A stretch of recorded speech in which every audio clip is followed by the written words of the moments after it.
आप सुन रहे हैं लोटस सेवियो हिंदी कहानियां। आइए सुनते हैं रॉबर्ट टी कियोसाकी द्वारा लिखित best seller audio book rich dad poor dad. आवाज दी है श्रीकांत सिन्हा ने। 20 साल 20x20 दूरदर्शिता।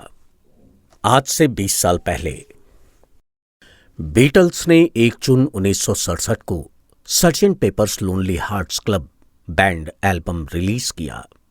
ये तुरंत सफल हो गया, वाणिज्यिक और आलोचनात्मक सफलता के शिखर पर पहुंच गया।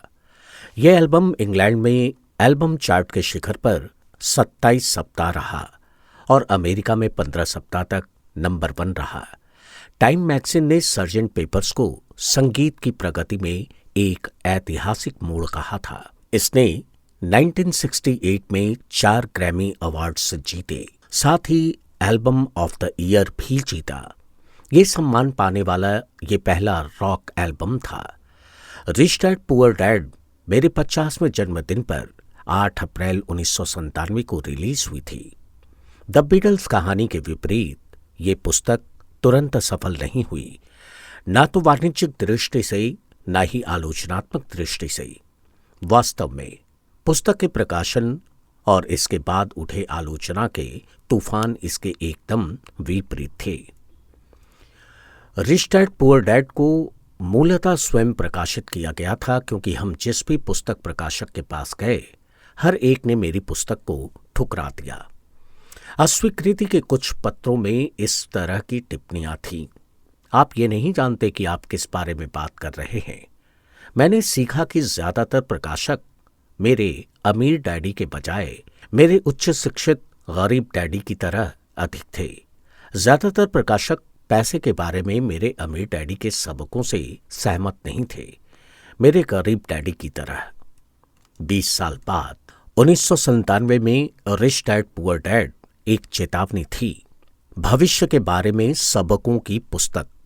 20 साल बाद संसार के करोड़ों लोग मेरे अमीर डैडी की भविष्य के बारे में चेतावनियों और सबकों के बारे में ज्यादा जागरूक हो चुके हैं। 20x20 दूरदर्शिता के साथ कई लोगों ने कहा है कि उनके सबक भविष्यदर्शी थे, भविष्यवाणियां सच हो गईं। इनमें से कुछ सबक ये हैं। अमीर डैडी का सबक 1, अमीर लोग पैसे के लिए काम नहीं करते। 20 साल पहले कई प्रकाशकों ने मेरी पुस्तक को अस्वीकार कर दिया था, क्योंकि वे अमीर डैडी के पहले सबक से सहमत नहीं थे। आज लोग अमीरों और बाकी हर व्यक्ति के बीच की बढ़ती खाई के बारे में ज्यादा जागरूक हैं। 1993 और 2010 के बीच अमेरिका की राष्ट्रीय आमदनी में 50% से ज्यादा वृद्धि सबसे दौलतमंद 1% लोगों के पास गई। तब से स्थितियां बदतर ही हुई हैं। यूनिवर्सिटी ऑफ कैलिफोर्निया के अर्थशास्त्रियों ने पाया है कि 2009 और 2012 के बीच 95% आय उन्हीं सबसे दौलतमंद 1% व्यक्तियों के पास गई। सबक: आय में वृद्धियां कर्मचारियों के नहीं, उद्यमियों और निवेशकों के पास जा रही हैं, उन लोगों के पास नहीं जो पैसे के लिए काम करते हैं। अमीर डैडी का सबक: बचत करने वाले पराजित होते हैं। 20 साल पहले ज्यादातर प्रकाशक अमीर डैडी के इस सबक से पुरजोर तरीके से असहमत थे। गरीब और मध्यम वर्ग के लिए पैसे बचाना एक धर्म है, गरीबी से आर्थिक मुक्ति है और क्रूर संसार से सुरक्षा है। कई लोगों को तो ऐसा लगा जैसे बचत करने वालों को पराजित कहना ईशनिंदा है। सबक: एक चित्र 1000 शब्दों जितना मूल्यवान होता है। डाउ जोन्स इंडस्ट्रियल एवरेज के 120 सालों के चार्ट पर नजर डालें और आपको दिख जाएगा कि बचत करने वाले क्यों और कैसे पराजित होते हैं। चार्ट दिखाता है कि इस नई सदी के शुरुआती 10 वर्षों में शेयर बाजार में 3 भारी क्रैश हुए हैं। अगले पेज पर दिया चार्ट इन क्रैशों को चित्रित करता है। पहला क्रैश सन 2000 के आसपास का .com क्रैश था। दूसरा क्रैश 2007 का रियल एस्टेट क्रैश था और तीसरा 2008 का बैंकिंग क्रैश था। डाउ के 120 साल। 1929 का भीमकाय क्रैश। जब आप 1929 के भीमकाय क्रैश की तुलना 21वीं सदी के पहले 3 क्रैशों से करते हैं तो आपको ये समझ आता है कि इस सदी के पहले 3 क्रैश सचमुच कितने भीमकाय थे। नोट छापना। नीचे दिया चार्ट दिखाता है कि हर क्रैश के बाद अमेरिकी सरकार और फेडरल रिजर्व बैंक ने नोट छापना शुरू कर दिया। सर्वकालीन सबसे बड़ी नोट छपाई। अमीर को बचाना। 2000 से 2016 के बीच अर्थव्यवस्था को बचाने के नाम पर पूरे संसार के बैंक ब्याज दरों में कटौती करते रहे और नोट छापते रहे। हालांकि हमारे लीडर हमें यह विश्वास दिलाना चाहते थे कि वे संसार को बचा रहे थे, लेकिन सच्चाई तो ये थी कि अमीर लोग खुद को बचा रहे थे और गरीब तथा मध्यम वर्गीय लोगों को बस के नीचे फेंक रहे थे। आज कई देशों में ब्याज दर 0 से भी कम है, इसीलिए बचत करने वाले पराजित होते हैं। आज सबसे ज्यादा पराजित लोग गरीब और मध्यम वर्गीय हैं, जो पैसे के लिए काम करते हैं और पैसे बचाते हैं। अमीर डैडी का सबक। आपका मकान संपत्ति नहीं है। 20 साल पहले 1997 में मुझे अस्वीकृति की पर्ची भेजने वाले हर प्रकाशक ने अमीर डैडी के इस सबक की आलोचना की कि आपका मकान संपत्ति नहीं है। 10 साल बाद 2007 में जब सब प्राइम कर्जदारों ने अपने सब प्राइम मॉर्गेज की किस्त चुकाना बंद कर दी तो संसार का रियल एस्टेट बुलबुला फूट गया और करोड़ों मकान मालिकों को इस सबक की सच्चाई कठोर तरीके से पता चली। उनका मकान सचमुच संपत्ति नहीं था। असली समस्या। ज्यादातर लोग ये नहीं जानते कि रियल एस्टेट क्रैश नहीं था। रियल एस्टेट क्रैश गरीब लोगों की वजह से नहीं हुआ था, ये तो अमीरों की वजह से हुआ था। अमीरों ने वित्तीय जुगाड़ करके डेरिवेटिव्स नामक प्रोडक्ट बनाए, जिन्हें वॉरेन बफे ने सामूहिक वित्तीय विनाश के हथियार कहा है। जब सामूहिक विनाश के इन वित्तीय हथियारों में विस्फोट हुआ तो रियल एस्टेट मार्केट क्रैश हो गया और दोष गरीब सब प्राइम कर्ज लेने वालों पर मढ़ा गया।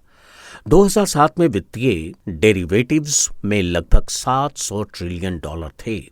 आज ये अनुमान लगाया जाता है कि वित्तीय डेरिवेटिव्स में 1.2 क्वाड्रिलियन हैं।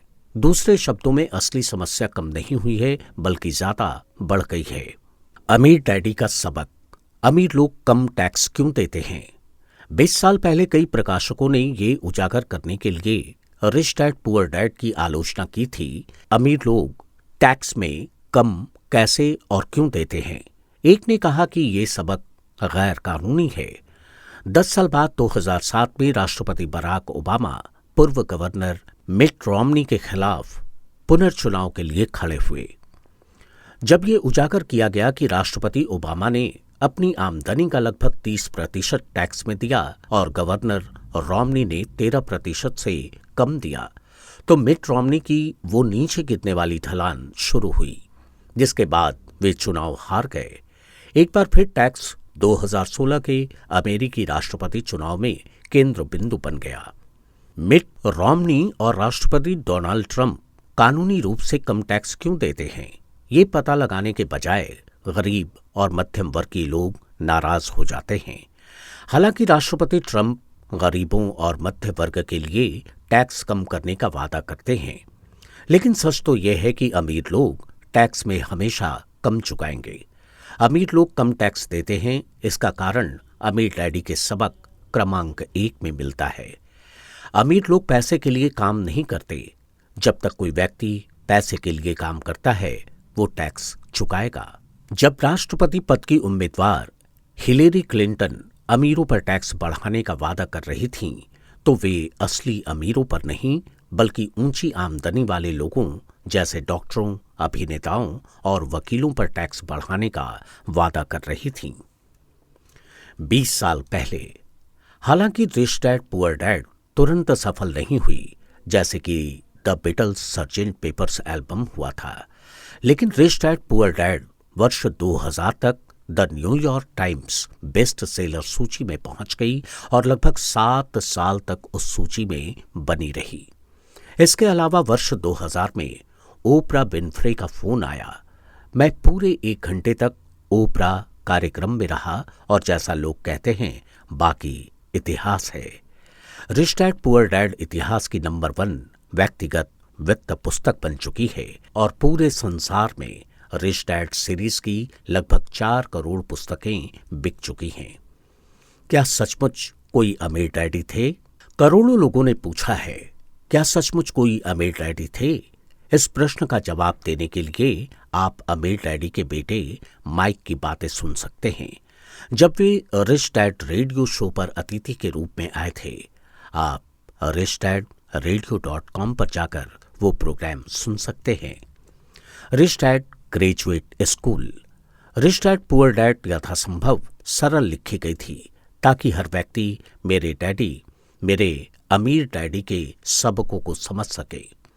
जो लोग ज्यादा जानना चाहते हैं 20 वर्ष के समारोह के हिस्से के रूप में उनके लिए मैंने लिखी why the rich are getting richer, what is financial education really, why the rich are getting richer ज्यादा विस्तार और स्पष्टता से बताती है कि अमीर डैडी ने अपने बेटे और मुझे पैसे और निवेश के बारे में क्या सिखाया। Why the rich are getting richer graduate विद्यार्थियों की रिच डैड पुअर डैड है। ये रिच डैड विद्यार्थियों के लिए ग्रेजुएट स्कूल है, एक चेतावनी और एक आमंत्रण। हालांकि मैंने why the rich are getting richer को यथासंभव सरल रखने की पूरी कोशिश की थी, लेकिन अमीर लोग सचमुच जो करते हैं वो आसान नहीं है, ना ही उसे समझना आसान है।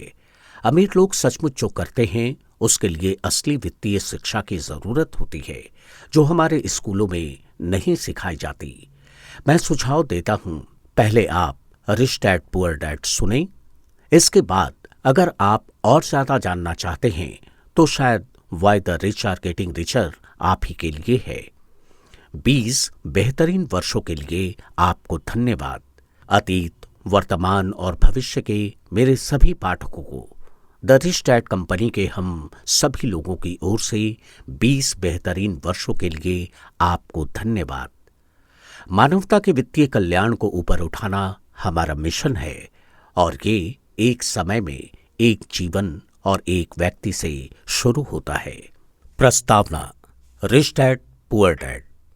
मेरे 2 डैडी थे, इसलिए मेरे पास 2 विरोधी दृष्टिकोणों का विकल्प था, एक अमीर आदमी का और एक गरीब आदमी का। मेरे 2 डैडी थे, एक अमीर और एक गरीब।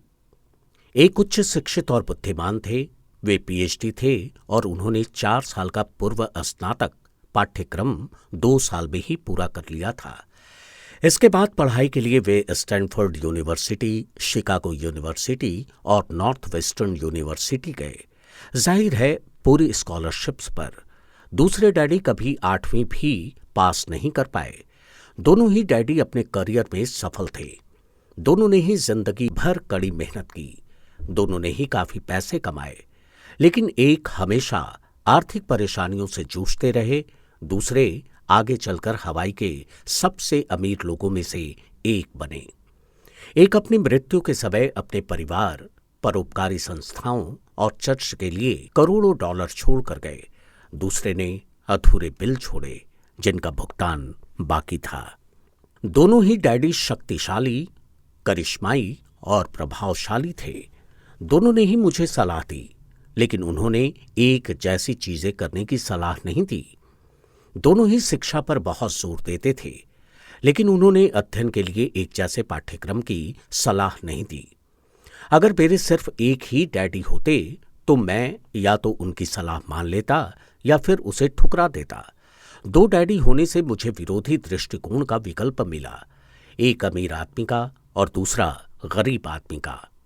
उनमें से किसी एक दृष्टिकोण को स्वीकार या अस्वीकार करने के बजाय मैं उनकी कही बातों पर काफी सोच विचार करता था, उनकी तुलना करता था और फिर अपने लिए विकल्प चुनता था।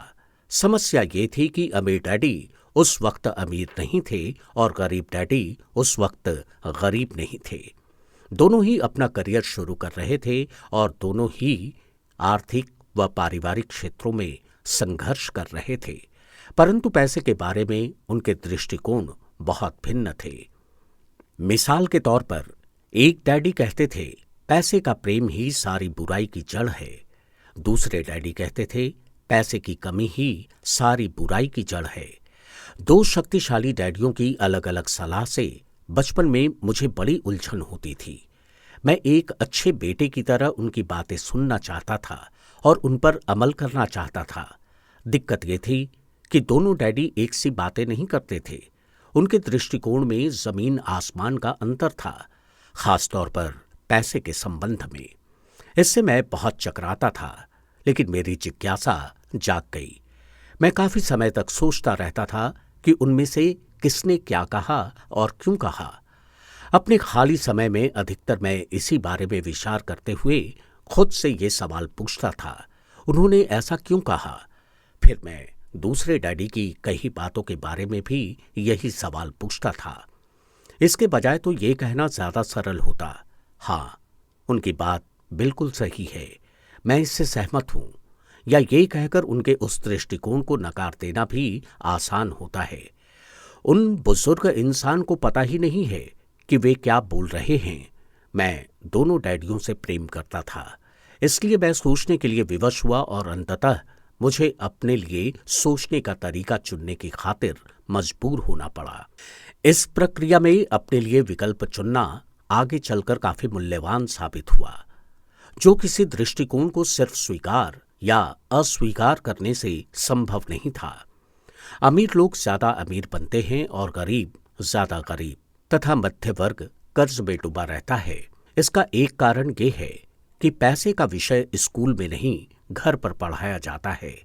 हम में से ज्यादातर लोग पैसे के बारे में अपने माता पिता से सीखते हैं। गरीब माता पिता अपने बच्चों को पैसे के बारे में क्या सिखा सकते हैं। वे बस कह देते हैं स्कूल जाओ और मेहनत से पढ़ो। हो सकता है कि बच्चा बेहतरीन ग्रेड के साथ पढ़ाई पूरी कर ले, लेकिन इसके बाद भी उसकी आर्थिक प्रोग्रामिंग और मानसिकता तो गरीब व्यक्ति की ही रहेगी। दुर्भाग्य से पैसे का विषय स्कूलों में नहीं पढ़ाया जाता। स्कूल में वित्तीय योग्यताओं के बजाय अकादमिक और पेशेवर योग्यताओं पर जोर दिया जाता है। इससे ये स्पष्ट होता है कि जिन चतुर बैंकरों, डॉक्टरों और लेखापालों ने स्कूल कॉलेज में बेहतरीन ग्रेड पाए थे, वे जीवन भर पैसे के लिए क्यों जूझते रहते हैं। अमेरिका पर जो भारी राष्ट्रीय कर्ज है वो काफी हद तक इसी कारण है, क्योंकि जो उच्च शिक्षित राजनेता और सरकारी अधिकारी वित्तीय निर्णय ले रहे हैं, उनके पास पैसे के विषय पर बहुत कम प्रशिक्षण है या जरा भी नहीं है। 20 साल पहले आज कर्ज की घड़ी। 20 साल आगे जाएं और अमेरिका का राष्ट्रीय कर्ज चौंकाने वाले स्तर से भी आगे पहुंच चुका है। इस पुस्तक के प्रेस में छपने जाते समय ये $20 ट्रिलियन के आसपास है। ये बहुत भारी रकम है। आज मैं अक्सर सोचता हूं कि तब क्या होगा जब जल्द ही हमारे 20 लाखों करोड़ों लोग होंगे जिन्हें आर्थिक और चिकित्सकीय सहायता की जरूरत होगी। आर्थिक सहायता के लिए वे अपने परिवार या सरकार पर निर्भर रहेंगे। जब मेडिकेयर और सामाजिक सुरक्षा का पैसा खत्म हो जाएगा, तब क्या होगा? देश कैसे बचेगा? अगर पैसे के बारे में बच्चों को सिखाने का काम माता पिताओं के भरोसे छोड़ दिया जाएगा, जिनमें से अधिकतर या तो पहले से ही गरीब हैं या फिर गरीब होने वाले हैं। चूंकि मेरे पास 2 प्रभावशाली डैडी थे, इसलिए मैंने दोनों से ही सीखा। मुझे हर डैडी की सलाह के बारे में सोचना पड़ता था और ऐसा करके मैंने इस बारे में बहुत मूल्यवान ज्ञान हासिल किया कि किसी इंसान के विचार उसके जीवन पर कितना ज्यादा असर डाल सकते हैं। मिसाल के तौर पर एक डैडी में ये कहने की आदत थी, मैं इसे नहीं खरीद सकता। दूसरे डैडी ने इन शब्दों को प्रतिबंधित कर दिया था। वे जोर देते थे कि मैं इसी बात को इस तरह पूछूं, मैं इसे कैसे खरीद सकता हूं। एक वाक्य कथन है और दूसरा प्रश्न है। एक में बात खत्म हो जाती है और दूसरे में आप सोचने के लिए मजबूर होते हैं। मेरे जल्द ही अमीर बनने वाले डैडी समझाते थे, मैं इसे नहीं खरीद सकता कहने से आपका दिमाग किस तरह काम करना छोड़ देता है। दूसरी ओर, मैं इसे कैसे खरीद सकता हूं, ये सवाल पूछने से आपका दिमाग सक्रिय हो जाता है। उनका ये मतलब नहीं था कि आपका जिस भी चीज पर दिल आ जाए आप उसे खरीद लें। उन्हें अपने दिमाग की कसरत कराने का जुनून था, जिसे वे संसार का सबसे शक्तिशाली कंप्यूटर मानते थे। वे कहते थे, मेरे दिमाग की शक्ति हर दिन बढ़ती है क्योंकि मैं इसका व्यायाम कराता हूं। ये जितना ज्यादा शक्तिशाली बनता है, मैं उतने ही ज्यादा पैसे बनाता हूं। वे मानते थे कि स्वचालित ढंग से मैं इसे नहीं खरीद सकता कहना मानसिक आलस्य की निशानी है। हालांकि दोनों ही डैडी कड़ी मेहनत करते थे, लेकिन मैंने गौर किया कि आर्थिक मसलों पर एक में अपने दिमाग को सुलाए रखने की आदत थी और दूसरे में अपने दिमाग का व्यायाम कराने की आदत थी। इसका दीर्घकालीन नतीजा ये निकला कि एक डैडी आर्थिक दृष्टि से ज्यादा शक्तिशाली बनते चले गए और दूसरे ज्यादा कमजोर होते गए। इसे इस तरह समझें, एक आदमी नियमित रूप से जिम में व्यायाम करने जाता है और दूसरा सोफे पर बैठकर टीवी देखता रहता है। इसका क्या परिणाम होगा? जिस तरह सही शारीरिक व्यायाम स्वास्थ्य के आपके अवसरों को बढ़ा देता है, उसी तरह सही मानसिक व्यायाम दौलत के आपके अवसरों को बढ़ा देता है। मेरे दोनों डैडियों के विरोधी नजरिए थे और इससे उनके सोचने के तरीके पर असर पड़ता था। एक डैडी सलाह देते थे, मेरे दोनों डैडियों के विरोधी नजरिए थे और इससे उनके सोचने के तरीके पर असर पड़ता था। एक डैडी सोचते थे कि अमीरों को ज्यादा टैक्स देना चाहिए ताकि गरीबों को फायदा मिल सके। दूसरे डैडी कहते थे, टैक्स उत्पादन करने वाले लोगों को सजा देता है और उत्पादन ना करने वालों को पुरस्कार देता है। एक डैडी सलाह देते थे, मेहनत से पढ़ो ताकि तुम्हें किसी अच्छी कंपनी में नौकरी मिल जाए। दूसरे डैडी ये नसीहत देते थे, मेहनत से पढ़ो ताकि तुम्हें खरीदने के लिए कोई अच्छी कंपनी मिल जाए। एक डैडी कहते थे, मैं इसलिए अमीर नहीं हूं क्योंकि मुझे तुम बाल बच्चों को पालना पड़ता है। दूसरे का कहना था, मुझे इसलिए अमीर बनना है क्योंकि मुझे बाल बच्चों को पालना है। एक डैडी डिनर टेबल पर पैसे और कारोबार संबंधी बातें करने के लिए हमेशा प्रोत्साहित करते थे, जबकि दूसरे डैडी ने भोजन करते समय पैसे संबंधी बातचीत पर प्रतिबंध लगा रखा था। एक कहते थे, जहां पैसे का मामला हो वहां सुरक्षित खेलो, जोखिम मत लो। दूसरे कहते थे, जोखिम को संभालना सीखो। एक डैडी को यकीन था, हमारा मकान हमारा सबसे बड़ा निवेश और हमारी सबसे बड़ी संपत्ति है। दूसरे डैडी का मानना था, मेरा मकान एक दायित्व है और अगर आपका मकान आपका सबसे बड़ा निवेश है तो आप संकट में हैं। दोनों ही डैडी अपने बिल समय पर चुकाते थे, लेकिन एक अपने बिल सबसे पहले चुकाते थे जबकि दूसरे अपने बिल सबसे अंत में चुकाते थे। एक डैडी का यह मानना था कि कंपनी या सरकार को आपकी और आपकी आवश्यकताओं की परवाह करनी चाहिए। वे हमेशा वेतन वृद्धि, रिटायरमेंट योजनाओं, चिकित्सकीय लाभ, बीमारी की छुट्टियों, छुट्टी के दिनों की संख्या और दूसरी सुविधाओं के बारे में चिंतित रहते थे। वे अपने 2 चाचाओं से प्रभावित थे जो सेना में चले गए थे और 20 साल की सक्रिय सेवा के बाद उन्होंने जीवन भर के लिए सेवानिवृत्ति एवं अधिकार पैकेज हासिल कर लिया था। वे सेना द्वारा सेवानिवृत्त कर्मचारियों को दिए जाने वाले चिकित्सकीय लाभ और अन्य सुविधाओं की भी तारीफ करते थे। वे विश्वविद्यालय में उपलब्ध लंबी कार्यकाल अवधि से भी प्रेम करते थे। कई बार आजीवन नौकरी की सुरक्षा और लाभ का विचार नौकरी से भी ज्यादा महत्वपूर्ण दिखता है। वे प्रायः कहते थे, मैंने सरकार के लिए बहुत मेहनत से काम किया है, इसलिए मैं इस तरह के लाभ का हकदार हूं। 20 साल पहले आज आपका घर संपत्ति नहीं है। 2008 में हाउसिंग मार्केट के लुढ़कने से यह स्पष्ट संदेश मिला कि आपका व्यक्तिगत निवास संपत्ति नहीं है। न सिर्फ ये आपकी जेब में पैसा नहीं डालता है, बल्कि हम इस तथ्य पर भी भरोसा नहीं कर सकते हैं कि इसका मूल्य बढ़ेगा।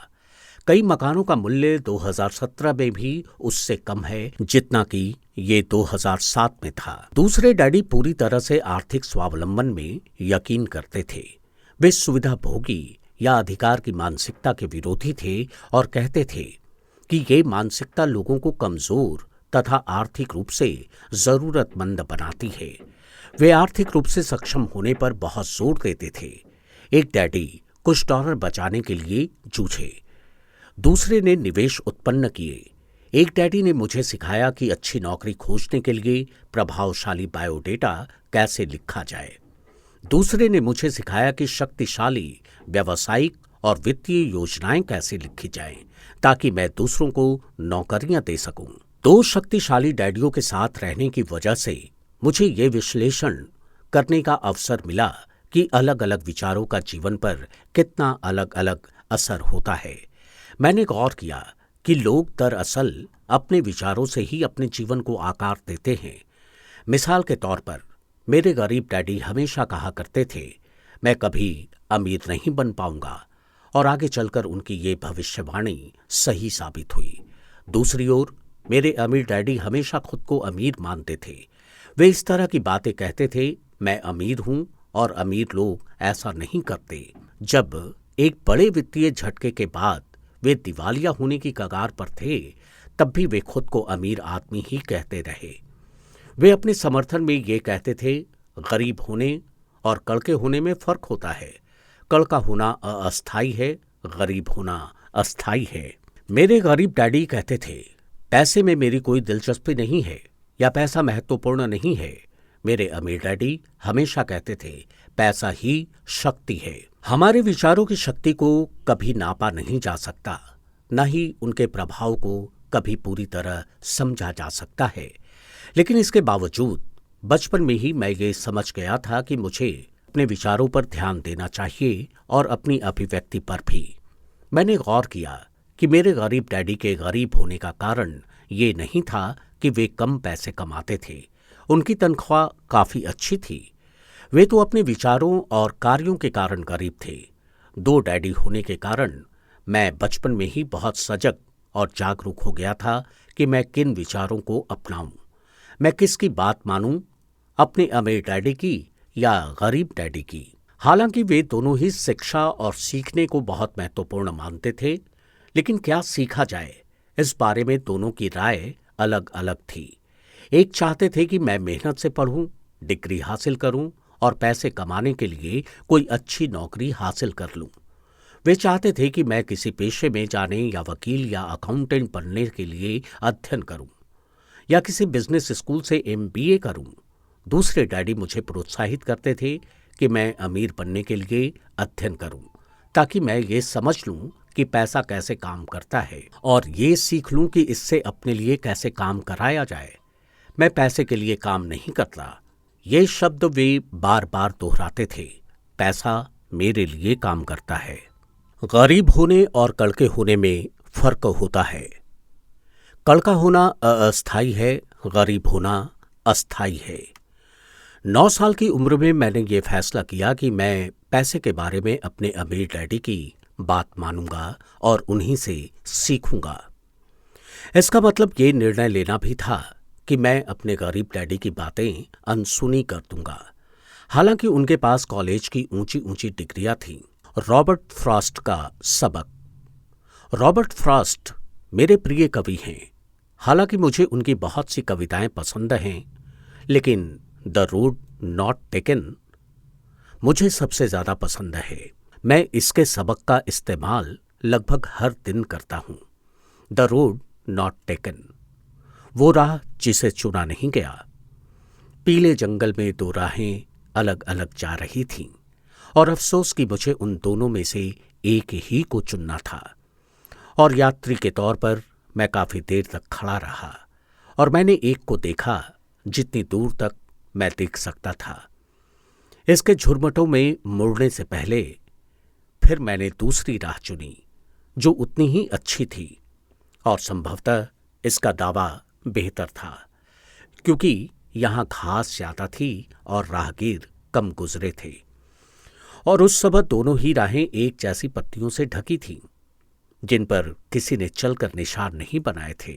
ओह, मैंने पहली राह को किसी दूसरे दिन के लिए छोड़ दिया, लेकिन ये जानते हुए कि रास्ता किस तरह आगे रास्ते खोलता जाता है।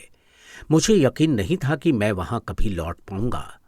मैं आह भरकर ये कहूंगा, आज से युगों युगों बाद एक जंगल में दो राहें अलग अलग जा रही थीं। मैंने उस राह को चुना जिस पर कम लोग यात्रा करते हैं, और इसी से सारा फर्क पड़ा। इतने वर्षों में मैंने अक्सर रॉबर्ट फ्रॉस्ट की कविता के बारे में विचार किया है।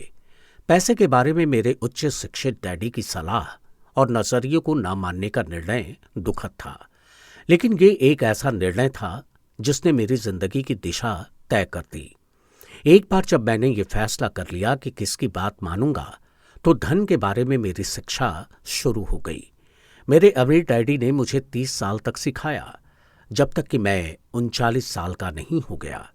इसके बाद उन्होंने सीखना छोड़ दिया, क्योंकि तब उन्हें एहसास हो गया कि मैं वो सब कुछ जान गया था और पूरी तरह समझ गया था जो वे अक्सर मेरी मोटी खोपड़ी में घुसाने की कोशिश कर रहे थे। पैसा शक्ति का एक रूप है, लेकिन वित्तीय शिक्षा इससे भी ज्यादा शक्तिशाली है। पैसा आता जाता रहता है, लेकिन अगर आप जानते हैं कि पैसा कैसे काम करता है, तो आप इस बात पर काबू कर सकते हैं, और दौलत बनाना शुरू कर सकते हैं। सिर्फ सकारात्मक सोच से ही काम नहीं बनता है। इसका कारण यह है कि अधिकतर लोग स्कूल कॉलेज तो गए थे, लेकिन उन्होंने कभी ये नहीं सीखा कि पैसा कैसे काम करता है। इसीलिए वे पैसे के लिए काम करने में अपनी पूरी जिंदगी बिता देते हैं। जब मेरी शिक्षा शुरू हुई थी, उस वक्त मैं केवल 9 साल का था, इसलिए मेरे अमीर डैडी ने मुझे जो सबक सिखाए वे सरल थे। बाकी बातें जो भी हों, उनके सिर्फ 6 मुख्य सबक थे, जिन्हें उन्होंने 30 साल तक दोहराया। ये पुस्तक उन्हीं 6 सबकों के बारे में है, जिन्हें उतनी ही सरलता से बताया गया है जितनी सरलता से अमीर डैडी ने मुझे इन्हें सिखाया था। ध्यान रहे, सबक का मतलब जवाब नहीं है। इसका अर्थ तो मार्गदर्शक है, ऐसा मार्गदर्शक जो अधिक दौलतमंद बनने में आपकी और आपके बच्चों की मदद करेगा, चाहे इस लगातार परिवर्तनशील और अनिश्चित संसार में कुछ भी होता रहे।